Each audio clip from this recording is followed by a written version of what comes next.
இப்போ கடகம் அப்படின்னு எடுத்துட்டாவே அது தமிழ்நாடும், அது சந்திரனுடைய வீடு.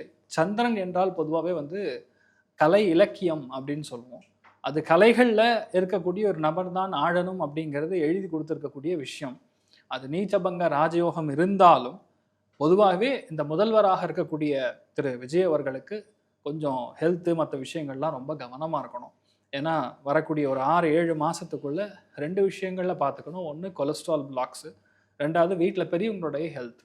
இது 2மே கொஞ்சம் கவனமாக இருக்கிறது பெட்டரு. 2வது இந்த ஜூன் மாதம் ஏற்படக்கூடிய இந்த குரு பெயர்ச்சி அப்படிங்கிறது நாடெங்கும் நிறைய இடங்களில் பாதிப்புகளை வேறு லெவலில் கொடுக்கும்.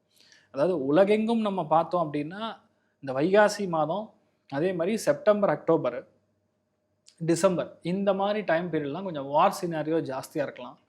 அதே மாதிரி இந்தியா பாகிஸ்தானுக்கான ஒரு போர் வரக்கூடிய வாய்ப்புகள் மிக அதிகமாக இருக்குது. வரக்கூடிய ஜூலை, ஆகஸ்ட், செப்டம்பர் இந்த மாதிரி டைம் பீரியடில் உலகத் தலைவர்கள் மட்டும் கிடையாது, எந்த தலைவராக இருந்தாலும் சரி ஹெல்த்தில் ரொம்ப கவனமாக இருக்கக்கூடிய ஒரு டைமாக இந்த குரு பயிற்சி மாறுது.